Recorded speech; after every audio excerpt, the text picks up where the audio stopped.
friends, and welcome to episode 3 of Boss Babes. I am so jazzed to introduce our guest this week. Her name is Kayla Carlyle. She's the founder of a swimwear line, which totally blows my mind. She did a Kickstarter campaign. She made it happen. Her first swimsuits are coming to her within this month. It's amazing. Kayla and I have known each other for 8 or 9 years, I guess. She's always been brilliant, and I have never had a single doubt that she would be capable of absolutely anything she put her mind to. She's just one of those people.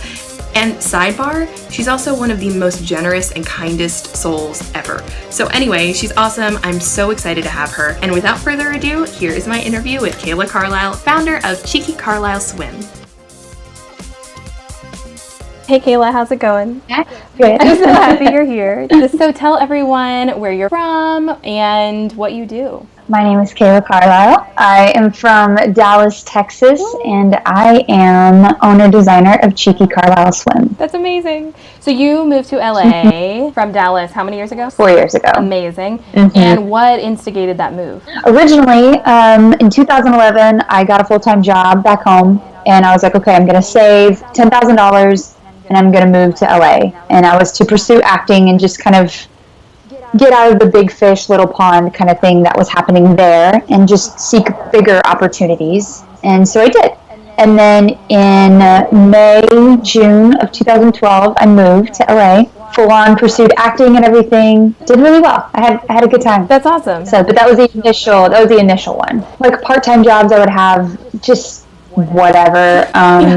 More retail, a little bit of admin work. I worked for like a dance company for a while. Anything and everything you think of that actors do, except nannying. I didn't really get into nannying, but... So did the idea for your specific business happen first, or have you always wanted to start a business? Have you always had an entrepreneurial streak? Like, how did this happen? So when I was working for Gilly Hicks, fell in love with intimate apparel, and I love the idea of empowering women from literally like the most vulnerable place you can be, in your underwear. Yeah. You know, like because we would do bra fittings and things like that, and sometimes they would be, young girls, 12, 13, getting their first bras, a mother who's nursing, lost a lot of weight or gained a lot of weight or whatever it was, but you go into these very comfortable dressing rooms, but it's just you and another girl on a tape measure. And I love the idea of finding like a really good fitting bra and the confidence that they had when you kind of found that fit.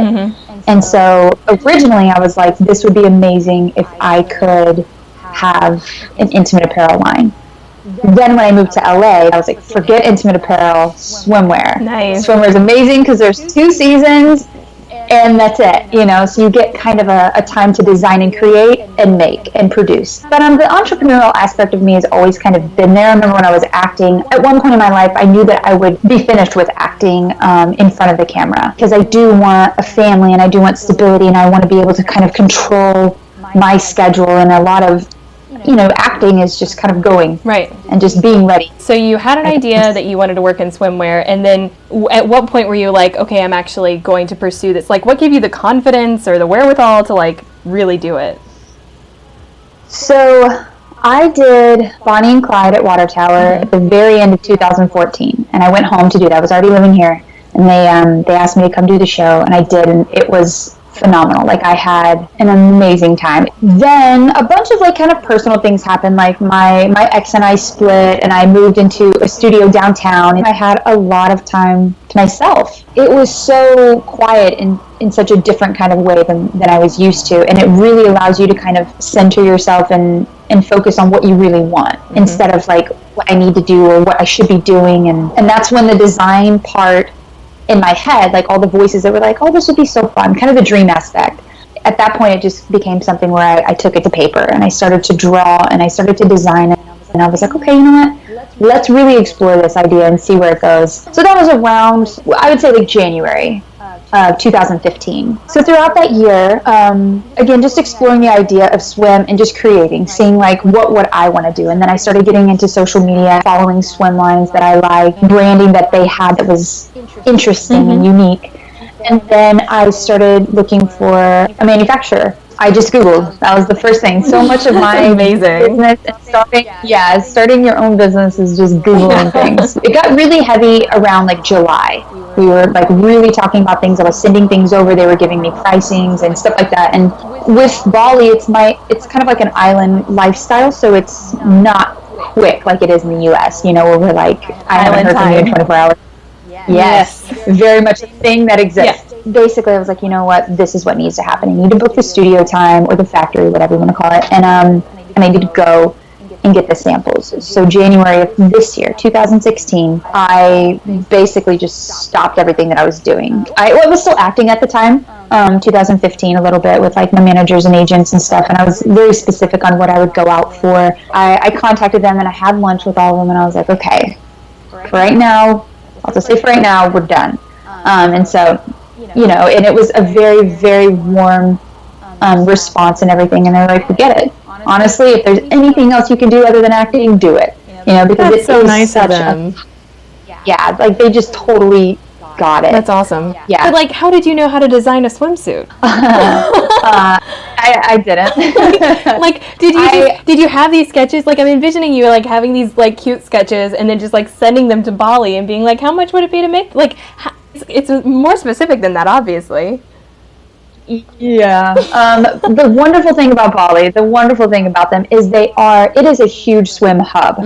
So lots of people go there because it's less expensive than producing here. When I went there, I had swimsuits that I liked, that I wanted to just adjust. So they were literally like swimsuits that I currently wore at the time. Yeah. And I like gave them a couple of them and I was like, okay, I really like this, but can we change this, this, and this?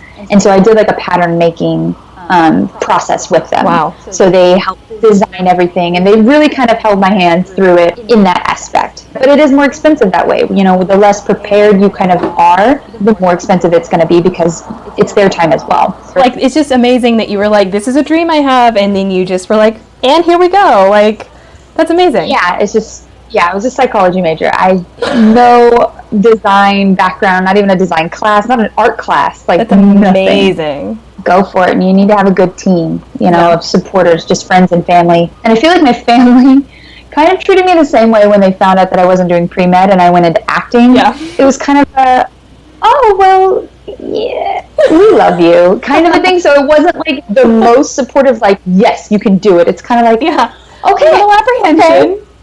Yeah, I did have those family members that were like, so when are you going to get like a real job, right, you know, type stuff. But I feel like when I told my family, because at that time they started seeing me on TV and stuff like that, so it was like real. Still very sweet and supportive. But exactly, yeah, they just made me happy. But I do have, I'm pointing back there, boyfriend. He's really awesome, very, very encouraging. So I wanted to ask about the Kickstarter. That's a scary thing to do, right? Oh yeah. Up until like the week I was filming the Kickstarter, I was like, this is not the way I need to go about it. If I want to start my own business, I need to do like bootstrap, just if I have to use all my savings or get a loan or like present something to people, not ask for something. Right. Yeah, I felt like I was asking for money. But then I had to tell myself, I was like, no, like what you're doing is, first off, you live in California and the main support system that you have is in Texas. Right. 85% of the people have no idea that you've even stopped acting, you know, because everything's through social media and what you post on Facebook. And so you don't really know like what's going on. You know, sometimes if I book a show or if I have a fun audition, I'll post like a picture. Right. But that's kind of like, that's my thing. Yeah. When you are in the mindset of from other people, you know, to have a certain status or success level and then you change things, it's really hard on where you feel you value yourself too. It's very, very, very difficult to change direction, especially if you're doing well. It's like, well, why are you changing anything? You're like, I'm not happy. I'm not fulfilled. I'm very grateful for the work that I'm getting, but when I'm not inspired on set and I'm like dreading going to a producer session, which normally, you know, anybody else would be over the moon. I do believe that if you work hard enough at something long enough, you can achieve like whatever you want to do. Yeah. And so I told myself, I was like, you know what? Just do it. Just be proud of what you're doing. And know that very, very few people actually go about this way. And it's a really smart way to do something, because if you do get funded, you just realize how many people have your back that are supporting you and want you to succeed. It's not like I just went into it with like a drawing and I'm like, hey, help my dreams come true. And it's like, no. This is happening with or without you. But if you want to be a part of the project, yeah. Exactly. Once you publicly announce what you are doing, other people can hold you accountable, and you can hold yourself accountable for for your work and for what you're doing. Absolutely. And so that was another thing. Yeah, that was another thing. And, you know, now people know what's going on. So I have people all the time asking me, like, how's the swim line going? How many days was your Kickstarter? I don't remember the exact amount. It was just under 30. They recommend 30 days. If you go any less, it doesn't really get the traction. And if you go too long, people are like, oh, I'll worry about it later. Right. If you are able to gain followers and have like a following before you start, those are jump started. So that's a good way to get featured on the Kickstarter page, is within the first 24 hours, how much of your goal is already met. Right. That's how you get featured. I did like a teaser photo on Instagram and Facebook of like, hey, I've got like this big new thing that I'm doing. And then the next thing was, here's the Kickstarter. So for me, it was great. I got very, very lucky with friends and family. Like 90% were friends and family. That's amazing. Very, very few. Yeah. Do you have any mentors or like any advisors who are sort of shepherding you through this process? An amazing, amazing boyfriend. I was lucky enough to reach out to some swim lines that I admired. And I was able to just send out just a little mass email saying, hey, this is what I'm doing. And I heard back a couple of things. It was kind of like a survey type thing. Then one girl in particular, her name's Alicia, and she's with Rove Swimwear, ROVE. And so she was so kind, and we just got on the phone and just FaceTimed for like an hour. And even to this day, I've sent her a couple of emails saying, you know, what do I do? You know, like, and messaged me back and was like, yeah, you're on the right track, kind of a thing. So what is the goal? Are you wanting to be online forever? Do you want a brick and mortar? Are you going into boutiques? Like, what's the dream? I don't know yet. Okay, here's the thing. I've gone back and forth. I would love the idea of just being online. It is completely possible to have a successful online boutique. So many people shop online nowadays. It is possible. The only downfall to being online is, how are you going to get girls in the swimsuits? Right. You know, how are they putting things on? I love the idea of online because you can control every aspect of the business. So you get the feedback directly. If something isn't fitting, you know, your Double D girls, that's the feedback that you get. When you get into brick and mortar and swim boutiques and things like that, everything gets dispersed. Right. And so the feedback, you don't know where it goes. They just don't sell. Right. So that's what I really, really, really love. And I have complete control over everything. That's awesome. That's what I really want. But then again, at the same time, I've had boutiques reach out to me, and it's a really new company. Yeah, and so you kind of want to be like, okay, well, let's entertain this idea. And I would love it if I could just do online, because I get to control everything. So that would be really, really ideal. I'm so excited about absolutely all of it. Okay, so before we close out, I like to do rapid fire. Where do you like to do your work? Office. I do like coffee shops, but I would love to one day have my own office that would also work as a showroom as well. So by appointments, people could come in, and somewhere on the beach would be fantastic. That's amazing. So that's the goal. Yeah. Night owl or early bird? Night owl. Favorite place you've ever been? Greece. Specifically Milos, not Mykonos. Milos, guys, Milos. Go. Proudest boss babe moment so far? I think it was when I was in Bali. I got my samples literally the last day I was there, and seeing the samples like on their little mannequin, I was like, whoa. I was like, it's real. I've got something in my hands. That was pretty cool. What is the next big scary goal? Career-wise will definitely be growing the business. Personal will be growing, you know, not literally growing my family, but personal would probably be, I train jujitsu. I am somewhat blue belt, so just like kind of growing with those as well, and just seeing where that can work its way into my life as well. So that's amazing. Well, thank you for doing this, and I'm so excited about Cheeky Carlyle. So where can we learn more about Cheeky Carlyle? Where can we follow you?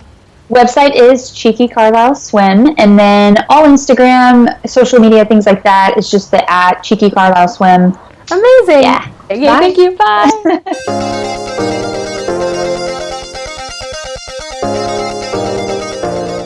As always, if you liked the video, please click the like button below, and don't forget to subscribe.